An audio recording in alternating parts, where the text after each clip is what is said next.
좋은 신앙이 무엇인지 한번 생각해 봅니다. 여러분은 좋은 신앙이 뭐냐라고 말한다면, 누가 묻는다면 어떻게 대답하시겠습니까? 어떤 신앙이 좋은 신앙일까요? 아마 각자가 하고 있는 신앙의 선호도에 따라서 그 좋은 신앙을 평가할 것 같습니다. 찬양을 좋아하시는 분은 잔잔히 찬양을 하면서, 혹시 들으면서 하나님을 고백하는 것이 참 좋은 신앙이다, 이렇게 생각할 수 있을 것 같고요. 또 아볼로처럼 학구적으로 성경 공부를 좋아하는 분들은 성경 말씀을 잘 풀어서 이야기하는 그런 사람들, 하나님 말씀이 딱 들렸을 때 그 말씀은 그런 거고 그 말씀은 저런 거고 라고 하는 것들에 대한 분별력이 딱딱 정해진 사람들, 이런 신앙을 가지고 있는 사람이 좋은 신앙을 하는 사람이다 라고 말할 수 있을 것 같습니다. 기도 응답 경험이 많은 분들은 열정적으로 기도하는 것이 좋은 신앙의 표본이다라고 말할 수 있을 것 같고, 교회의 사회적인 이 책임을 중요하게 보는 분들은 이 땅 가운데 하나님이 교회를 세우신, 나를 세우신 목적은 구제와 봉사 라는 같은 것들, 지역사회를 책임지는, 이 나라, 이 민족을 책임지는 이런 어떤 것에 직접 참여하는, 헌신하는 모습이 좋은 신앙이다라고 말할 수 있을 것 같습니다. 찬양은 신앙에서 매우 중요합니다. 저도 참 찬양을 좋아합니다만, 또 말씀 공부하는 것도 역시 매우 중요합니다. 말씀의 깨달음이 없이는 우리의 신앙에 바로 갈 수가 없기 때문이죠. 종교 개혁의 핵심적인 가치는 말씀으로 돌아가자라는 것이었습니다.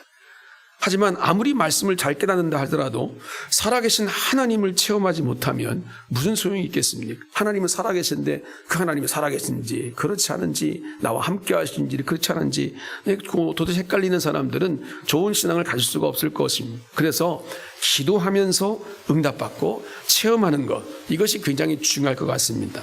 그리고 항상 놓치기 쉬운 부분이 있는데, 우리가 구원받았다고 하면, 그래서 교회의 일원이 되었다고 하면 마땅히 구원받은 이 우리의 감격과 하나님의 은혜를 봉사와 헌신하는 삶으로 나타낼 수 있어야 됩니다. 그러니까 봉사도 참 중요합니다. 사실 이런 것들을 모두 다 하나님을 깊이 만나는 일들이다라고 말할 수 있습니다. 찬양을 하다 보면 당연히 하나님과 함께 교제하게 되고, 또한 하나님의 그 영광 돌리는 모습으로 하나님께 가까이 가게 되죠. 말씀을 가까이 하다 보면 하나님의 뜻을 깨닫게 되고요. 그래서 그 하나님의 뜻을 이루다 보면 하나님이 기뻐하시는 모습이 무엇인가라는 것들을 우리가 알게 됩니다. 진실하고 깊이 있게 기도하다 보면 당연히 하나님을 만나게 되겠죠. 봉사를 통해서도 하나님이 세상을 얼마나 사랑하시는지를 몸으로 내가 체험하면서 하나님의 사랑을 깊이 알아가게 되니까 봉사도 하나님을 제대로 만나는 통로가 될 수 있다라고 말할 수 있습니다. 좋은 신앙이라고 하는 것은 이런 모든 것들이 다 어우러지는 것이지, 어느 하나만 대표적으로 내가 잘하기 때문에 좋은 신앙이다, 그것이 더 중요하다라고 말할 수는 없을 것입니다. 다만 이렇게 얘기할 수 있을 것 같습니다. 우리가 많은 시편을 읽습니다만 시편을 읽다 보면 시편의 내용이 다 그렇듯이 찬양이라고 하는 것은 결국 기도와 연결되게 되어 있습니다. 찬양은 하나님을 높이는 것이지만 찬양하다 보면 그 찬양 자체가 우리의 기도가 된다라고 하는 것을 우리가 알게 됩니다. 그래서 시편에 특히 다윗 같은 이 신앙인은 하나님을 찬양하면서 기도하고 있고, 그 기도가 곧 그의 신앙 고백이었습니다. 그리고 성경을 배우고 공부하면 할수록 빠질 수 없는 것이 기도다라고 말할 수 있겠죠. 성경을 보면서 말씀을 잘 깨닫게 해달라고 기도하는 것도 있지만, 그러나 내가 말씀을 읽다가 공부하다가 깨닫는 것이 있다고 한다면 그 말씀이 내게 이루어져 가게 해달라고, 그 말씀대로 살게 해달라고 우리는 기도할 수밖에 없을 것입니다. 그리고 그 말씀이 내게 이루어진 것을 느끼게 되면 내가 그 말씀대로 살고 있구나, 그 말씀이 내게 능력이 되고 있구나라는 것들을 느끼게 되면 저절로 우리 가운데 뭐가 나오냐면 감사가 나오게 됩니다. 주님, 그 말씀대로 살아갈 수 있는 힘을 주셔서 감사합니다. 그것이 우리의 기도가 또 되는 거죠. 기도 자체는 말할 것도 없습니다. 또 기도하다 보면 처음에는 막연하게 기도하게 되지만 신기하게도 하나님 앞에서 내가 점점 그 기도를 통해서 구체적으로 가까이 가게 되면 하나님의 뜻이 무엇인지를 알게 되고, 간구라고 하는 것, 내가 간절히 구한다, 간구하는 구체적인 것들이 우리의 삶 속에 실현되게 되어 있습니다. 기도 자체를 하나님께서 인도해 가시는 경험, 내가 기도하고 싶어도 기도하는 게 아닙니다. 내가 기도를 오래 하고 싶어도 기도하는 게 아니라 하나님의 성령께서 나와 함께 하심으로 기도가 저절로 계속 이어지고 그 기도가 깊어지고 간절해지는 그런 경험을 하게 되는 거거든요. 맨 처음부터 그게 잘 안 되지만 처음에는 짧게 기도하는 것도 힘들고 막연하게 기도하게 되지만 그러나 어느 순간에서부터 시간이 가는 줄 모르고 기도하게 되고요. 또 구체적으로 간구의 순간까지 이르게 되는 그런 경험이 우리 가운데 있게 됩니다. 사회봉사를 해도 기도하면서 하는 사회봉사와 기도 없이 하는 사회봉사는 질적으로 다릅니다. 그리고 사회봉사를 우리의 힘으로 이루어가는 것이 아니고 봉사를 제대로 하다 보면 기도할 수밖에 없는 거거든요. 그것이 하나님의 뜻이기 때문입니다. 이렇듯 찬양이든 말씀 공부하는 것이든 전도하는 것이든 봉사하는 것이든 전부 다 신앙의 일면들입니다. 전부 좋은 신앙으로 우리를 인도하는 것들입니다. 그런데 이런 것들이 진정 의미 있는 모습이 되기 위해서는 철저하게 동반되는 것이 있습니다. 그게 뭐냐면 기도하는 것입니다. 기도 없이는 이 모든 것들이 하나님의 아름다운 모습으로 성숙된 모습으로 나갈 수가 없다라는 것입니다. 이런 점에서 우리는 기도에 대해서 남다른 관심을 가져야 될 것입니다. 그래서 기도와 연결되어지는 이 부분의 말씀들이 많이 있지만 오늘 우리가 읽은 이 본문의 말씀은 참으로 오늘 우리가 어떻게 기도해야 될 것인가? 나의 기도는 과연 어디까지 와 있는가? 그리고 나의 신앙이 과연 어떤 신앙일까라는 것들을 한번 평가해 볼 수 있는 하나의 기점이 될 수 있을 것 같습니다. 새해 아직까지는 새해라는 분위기가 아직 우리 가운데 어울리긴 합니다만 벌써 1월달이 셋째 주로 지나가고 있습니다. 아마도 새해에 우리의 새로운 결심을 가지고 하나님께 나갈 때 주님 올 한 해는 내가 적어도 이 정도는 하겠습니다라고 그렇게 결단하고 또 계획하는 그 일들 가운데 내가 하나님과 가까이 기도하는 시간을 갖겠습니다 라고 하는 것들이 오늘 우리 가운데 있었을 텐데 그것이 잘 되고 있는지 한번 점검해 보면서 내가 작심삼일이라고 내가 새벽기도 좀 하고 또 밤기도 좀 하고 그러려고 했는데 또 안 되네 이런 생각이 혹시 가져진다면 한번 우리 마음 가운데 오늘 이 말씀을 통해서 내가 어떻게 하나님이 기뻐하시는 좋은 신앙의 모습으로 나가고 있는지를 한번 점검해 봤으면 좋겠습니다. 세 가지를 한번 같이 나누기를 원합니다. 첫 번째는 우리 자신이 연약한 자라는 사실을 좀 알아야 됩니다. 오늘 본문은 우리의 연약함이라는 이런 표현으로 시작하고 있습니다. 우리 이와 같이 성령도 우리의 연약함을 도우시나니. 오늘 본문을 이해하는 데 전제되는 것이 바로 우리의 연약함입니다. 연약함. 따지고 보면 우리 신앙이라는 것은 우리의 연약함을 전제로 하고 있는 것입니다. 그렇죠? 나는 강하다. 나는 어떤 도움이 필요 없다. 이런 사람들은 절대 신앙생활 할 수 없습니다. 그렇죠? 연약하기 때문에 주님께 나온 겁니다. 뭐가 부족하기 때문에 주님 앞에 또 나를 무릎 꿇는 것이죠. 연약함이 전제되어 있는 것이 신앙생활이라는 것인데 로마서 3장 23절에 우리가 잘 아는 말씀이 이제 모든 사람이 죄를 범하였음에 하나님의 영광에 이르지 못한다. 성경이 말하는 믿음은 여기에서부터 시작되는 겁니다. 물론 성경은 하나님께서 모든 것을 창조하신 창조주이시기 때문에 바로 그 창조에서부터 시작되는 건 맞지만 그러나 하나님께서 완벽하게 창조하신 우리 인간의 모습이 범죄함으로 흐트러져 버렸습니다. 깨져버렸어요. 흔히 하는 말이지만 만약 아담이 범죄하지 않았다면 아담과 하와가 범죄하는 그런 인류의 시초가 아니었다면 우리가 읽는 우리가 성경은 아마 지금처럼 이렇게 되지 않았을 것입니다. 아마 필요가 없었을 것입니다. 낙원이었던 에덴 동산은 그때로부터 쭉 지금까지 이어져 왔을 것이고요. 피조된 우리 인간은 하나님의 영광을 드러내는 일로 인해서 기쁨이 날마다 충만한 정말 행복한 하나님의 영광된 삶을 살았을 것입니다. 그런데 문제는 우리 인간이 범죄했다는 것입니다. 그래서 아담 이래로 인간은 이 죄의 영향력 아래에 놓이게 되어 있다는 것 너무도 잘 알고 있습니다. 그 무엇보다도 우리 인간은 자신을 구원할 능력이 없습니다. 하나님께 가까이 갈 수 있는 능력이 없습니다. 내 자신이 아무리 선하고 내가 아무리 많은 노력을 해도 하나님이 원하시는 그 수준에 이를 수가 없습니다. 궁극적으로 말하면 하나님의 구원에 이를 수 있는 인간이 하나도 없다는 것입니다. 구원은 자취하더라도 좋은 일 하나 하는 것도 우리 힘으로 할 수 있는 것이 아무것도 없습니다. 우리 인간은 이런 연약성을 가지고 있습니다. 그래서 하나님을 바라보게 됩니다. 하나님을 의지하게 됩니다. 오늘 우리가 읽은 본문 바로 앞에 나와 있는 내용들 8장 전체 1절부터 25절까지의 말씀도 동일합니다. 인간을 구원하시는 하나님에 관한 말씀이 나오고 있는데 인간 자체가 얼마나 나약한지에 관한 이야기를 하고 있는 것입니다. 아무것도 할 수 없는 인간을 하나님이 구원하셨다라고 말씀하고 있습니다. 그것을 강조하면서 오늘 본문은 우리 인간의 연약함, 이것을 이야기하고 있습니다. 사실 오늘 우리는 연약하기 때문에 믿음을 갖고요. 그리고 연약하기 때문에 기도하는 것입니다. 우리 힘으로 되어지지 않기 때문입니다. 구원도 우리 힘으로 될 수 있는 것이 아닙니다. 은혜도 우리가 우리 안에 그냥 내가 은혜 받고 싶어서 은혜 받는 것이 아닙니다. 은혜로 구원받은 다음에도 역시 마찬가지, 하나님의 뜻대로 사는 것도 역시 마찬가지, 우리의 힘으로 되는 것이 하나도 없습니다. 그래서 오늘 우리는 기도할 수밖에 없는 존재라는 것입니다. 따라서 인간의 연약함은 우리로 하여금 기도하는 존재가 되도록 만들어주는 거예요.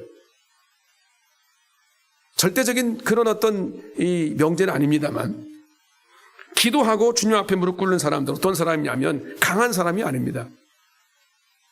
약한 사람들입니다.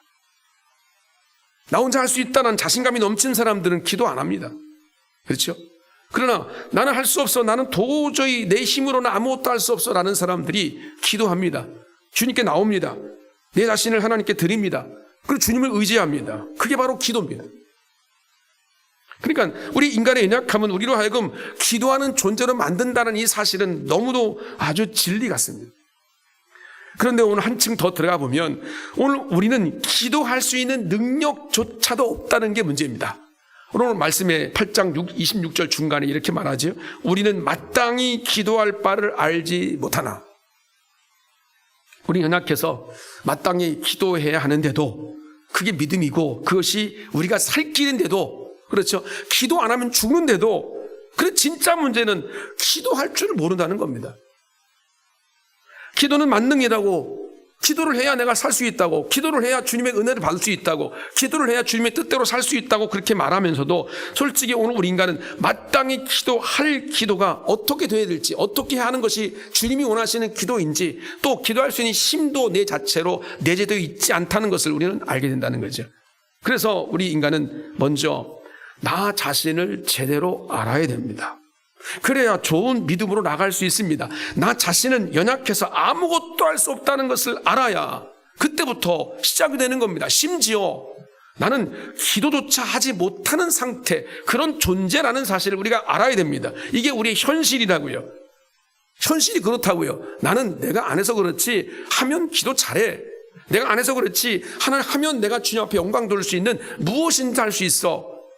아직도 모르시는 겁니다. 생각해보면 우리가 언제 실패하는 인생을 사는가, 언제 실패감을 느끼는가라는 거예요. 언제 그렇습니까? 한번 여러분이 가만히 돌아보십시오. 내 자신이 자괴감을 느끼고 실패감을 느끼고 나는 아무 일이 왜 이러지, 이런 뭔가 좀 공허한 느낌을 받을 때가 언제냐면 내가 잘난 줄 알고 있을 때예요. 내가 안 해서 그렇지 하면 다 잘할 수 있다고 착각할 때란 말이죠. 안 해서가 아닙니다. 할 수 없어서 안 한 겁니다. 내가 안 하려고 한 게 아니거든요. 여러분 기도 안 하려고 작정하신 분 여기 계십니까? 아닙니다. 기도하려고 마음 먹어도 기도가 안 되는 겁니다. 못 하는 거죠. 그만큼 우리는 연약한 자들입니다.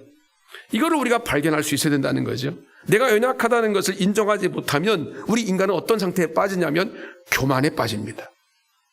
심지어 여러분 교만해지는 순간 오늘 우리는 모든 것이 내 마음대로 될 것이다라고 착각까지 합니다. 심지어 믿음이라는 것도 내 마음대로 될 수 있다고 생각합니다. 내가 믿음을 가지면 갖는 거지 뭐고. 그렇죠? 내가 하나님 앞에 기뻐하는 내가 삶을 살면 살 수 있는 거지 뭐. 이렇게 생각한단 말이죠. 그러나 그게 내 마음대로 되는 게 아닙니다. 착각하는 겁니다. 우리는 내가 약한 자라는 사실을 알아야 됩니다. 바울은 오늘 고린도에 보내는 두 번째 서신서에 보면 고린도후서 끝부분에 가서 이런 말을 합니다. 고린도후서 12장 9절에 나에게 이르시기를 내 은혜가 내게 족하도다. 이는 내 능력이 약한 데서 온전해짐이라 하신지라. 그러므로 도리어 크게 기뻐함으로 나의 여러 약한 것들에 대하여 자랑하리니 이는 그리스도의 능력이 내게 머물게 하려 함이라.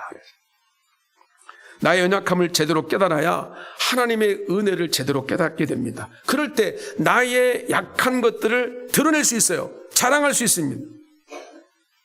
자랑한다는 말이 조금 어폐가 있는 것처럼 보입니까? 그러나 그리스도 안에 있는 사람, 오직 믿음으로 충만한 사람, 주님을 절대로 의지하는 사람들은 내 약함을 숨길 필요가 없어요.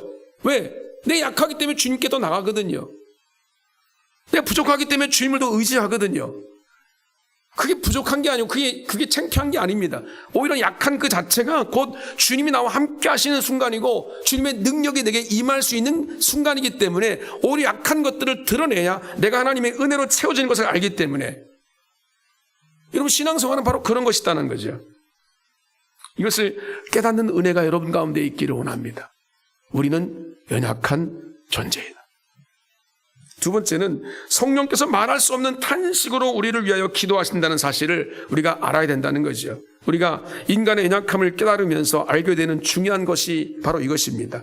우리는 연약해서 아무리 기도하려고 해도 여러분 기도를 잘하지 못할 때가 많다는 것입니다.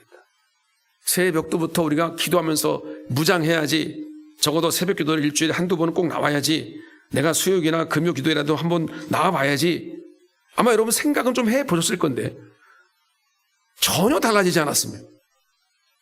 오히려 지난주는요, 새벽 기도, 수요 기도 펑했어요.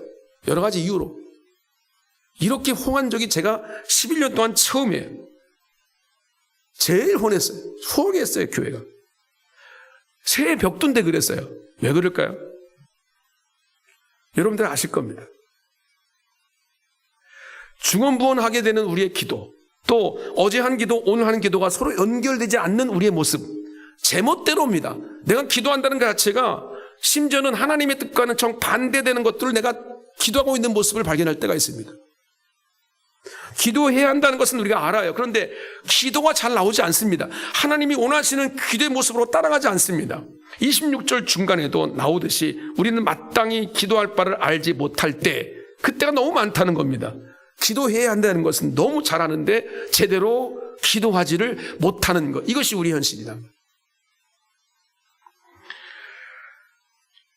돌아가신 저희 어머니는 참 열심히 교회를 다니셨던 분입니다. 그리고 열심히 기도하셨던 분입니다. 이 두 가지는 철저했던 분입니다. 그런데 기도 중에 항상 기도하는 내용을 제가 잠잘 때나 한번 옆에서 이렇게 들어보면, 기도를 당신을 위해서 기도하는 문제는 아무것도 없어요. 무슨 현실적인 문제를 구체적으로 내놓는 기도는 별로 없고, 단 빼놓지 않고 기도하는 것이 뭐냐면 자식을 위한 기도는 많이 하더라고요. 자식을 위한 기도. 그러니까 당연히 그 기도의 내용을 옆에서 누군가 들었고 또 함께 나누면서 그 기도가 또 어머니의 그쪽 친구분과 또 동료분들도 같이 항상 기도하는 내용이 저나 저희 형제들을 위한 기도, 중보 기도가 많이 있었다는 것을 제가 압니다. 저는 누군가가 나를 위해 기도한다는 것을 생각해 보지 않았습니다. 그런데 돌아가신 어머니와 성도님들이 나를 위해 기도하고 계셨다는 것을 생각하면 뭔가 모를 영적인 충만함이 느껴집니다. 그걸 신학교 때 제가 깨달았어요. 신학교 때 제 가장 친한 동료 한 그냥 신학생 전도사가 아주 제가 친한 말하다 보면 저한테 부럽다는 거예요. 저는 그 친구가 부러워요. 너무 잘생기고 키도 크고 훤칠하고 과대표도 하고 막 그런 부럽더라고요. 그런데 그 친구가 날 보면서 늘 부럽대요. 왜가 뭐가 부럽냐 그랬대. 기도하는 어머님이 계시잖아. 그게 부럽다는 거예요. 그때부터 내가 나를 위해 기도하고 계시구나라는 것들이 굉장히 그 자부심이 느껴지고요. 그것이 내 영적인 충만함으로 이어져가는 것을 많이 경험했습니다. 여러분, 저는 저 자신을 위해서 그렇게 기도에 충실하지 못했거든요. 나를 위한 기도를 하지 못했거든요. 그러면서 내가 지금 여기 서 있는 것, 내 힘과 내 생각과 내 의지로만 된 것이 아니구나 라고 하는 걸 깨닫는 거죠. 어머니를 비롯한 또 나를 사랑하는 어떤 사람들, 많은 주변에 있는 지인들이 나를 위해서 기도하는 그 기도하는 분들이 계셨기 때문에 하나님께서 나를 붙들고 나를 인도하셨구나 라고 하는 것들을 깨닫는 거죠. 그런 생각을 하고 있는 그때가 정말 은혜로운 시간이더라고요. 충만한 시간이더라고요. 누군가 나를 위해 기도하고 있구나라는 거예요. 그 시간. 여러분, 이렇게 오늘 우리는 모두 부족한 자들입니다. 그런데 그렇게 부족한 게 문제가 되지 않는 것은 누군가 우리를 위해서 기도하기 때문입니다. 그리고 누군가 나를 위해서 기도하는 한 나는 결코 혼자가 아니구나라는 거예요. 할렐루야. 그렇습니다. 이게 바로 그리스도의 영성이죠. 그런데 정말 중요하다고 강조하고 싶은 것은 그 누군가가 바로 성령 하나님이라는 것입니다.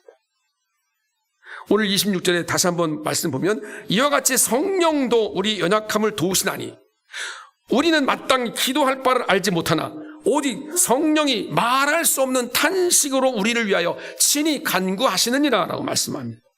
오늘 이 구절에서 몇 번이나 우리는 놀라게 됩니다. 첫 번째는 놀라게 되는 것이 나를 위해 기도하시는 분이 성령 하나님이시구나라는 거예요. 나를 위해 기도하시는 거예요. 어머님이 나를 위해서 기도하시는 것도 내가 놀랄 일인데, 그렇죠? 성령 하나님께서 나를 위해서 기도하고 계시다는 거예요. 두 번째 또 놀라는 것은 그 성령님께서 대충 기도하는 것이 아니라 말할 수 없는 탄식으로 기도하신다 그랬어요. 또한 놀라는 것은 그 기도를 간구하며 하신다라고 그랬어요. 또한 놀라는 것은 친히라는 이 단어를 넣으면서 친히 간구하신다라고 하는 것이 얼마나 오늘 우리 가운데 자부심으로 와닿는지 모르겠습니다. 여러분, 성령 하나님께서 우리를 위해 기도하고 계십니다. 할렐루야. 그 누구가 아닙니다. 시원찮은 어떤 누구가 아니에요. 성령 하나님이 나를 위해 친히 간구하고 계신다. 그러니까 오늘 우리는 비록 연약해서 기도조차도 할 수 없는 그런 생각이 우리 안에 있을지라도 괜찮습니다. 여러분, 기도하지 말라고 부추기는 게 아니고 괜찮다고요. 성령께서 친히 말할 수 없는 탄식으로 여러분들을 위해서 기도하고 계시다라고 말씀하고 있습니다. 근데 뭐가 두렵겠습니까, 우리가? 하나님이 나를 위해 기도하고 계신다라고 주님이 약속하셨잖아요. 정말 중요하고 놀라운 것 하나 더 있습니다. 로마서 8장 34절에 이렇게 기도하는 분이 또 한 분 계시다고 우리가 강조해주고 있습니다. 누가 정죄하리요? 죽으실 뿐 아니라 다시 살아나신 이는 그리스도 예수시니 그는 하나님 우편에 계신 자요 우리를 위하여 친히 간구하시는 자시니라. 이렇게 말씀하요. 예수 그리스도께서도 하나님 우편에서 우리를 위하여 간구하고 계신다라고 말씀하십니다. 예수님은 십자가로 말미암아 오늘 우리의 죄의 문제를 해결하실 뿐만 아니라 그 십자가의 대속에 더욱 의미가 있도록 지금 우리의 연약함을 위해서 간구하시는 기도를 우리 가운데 하고 계시다는 거예요. 그러니까 우리 앞에 어떤 어려움이 있든 그리고 우리 스스로 우리 자신이 얼마나 연약한지를 깨닫든 여러분, 우리는 문제될 것이 없다라는 것입니다. 우리는 부족하여 기도조차 제대로 못할 때가 많고 그것이 늘 우리의 현실이 될 때가 많고 내 신앙이 왜 이럴까라고 자꾸 자탄할 때가 많이 있지만 그러나 성령님께서 예수 그리스도께서 우리를 위해 기도하고 계시기 때문에 오늘 우리는 성령님과 예수 그리스도를 의지해서 서툴러도 기도하면서 한 걸음 한 걸음 나가면 되는 것입니다. 성령과 예수님께서 우리가 함께 하시기 때문에 그분을 의지해서 기도하는 게 오늘 우리가 힘이고 능력입니다. 그걸 못해서 문제지. 그러니까 그분을 의지하고 기도하는 한 여러분 우리에게는 아무 문제 될 것이 없다라는 것입니다. 주께서 반드시 우리를 붙들어 주실 줄로 믿습니다. 친히 우리의 길을 인도해 주실 줄로 믿습니다. 할렐루야. 이 믿음이 여러분 가운데 있기를 주의 이름으로 축복합니다. 그래서 결국 여호와께서 성도의 모든 것을 합력하여 선을 이루게 하신다. 이 결론입니다. 우리 연약함이 결론인데 연약하지만 성령께서 예수 그리스도께서 우리를 위해서 말할 수 없는 탄식으로 친히 기도하신다라고 말씀했죠. 그러니까 우리도 그분을 의지해서 기도할 수 있다라는 자신감이 우리 가운데 생깁니다. 그런데 하나님께서 우리의 발걸음을 어떻게 인도하실까? 28절에 답이 나와 있어요. 모든 것이 합력하여 선을 이루리라 그랬어요.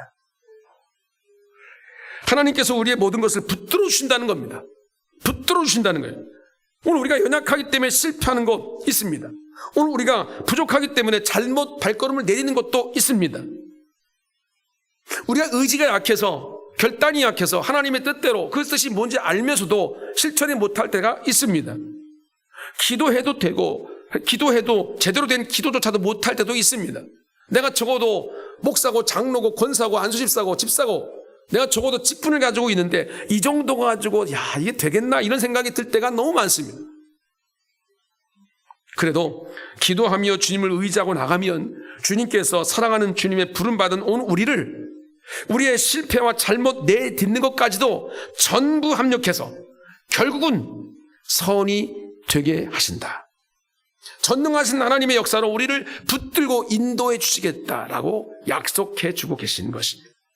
우리 연약하지만 우리의 모든 것을 합력해서 결국 선이 되게 하시는 분 여호와 하나님이시기 때문에, 내가 믿는 창조주 하나님이 바로 그분이시기 때문에 오늘 우리는 자신감 있게 나갈 수 있는 것입니다. 왜냐하면 내가 비록 실패하더라도, 연약해서 그를 이루지 못하는 일이 있더라도 기도하면 또 일어설 수 있고 또 우리를 붙들어 주시기 때문에 우리에게는 염려가 없는 것입니다. 그러므로 여러분, 우리의 인생이 한두 번의 실패가 끝이 아닙니다.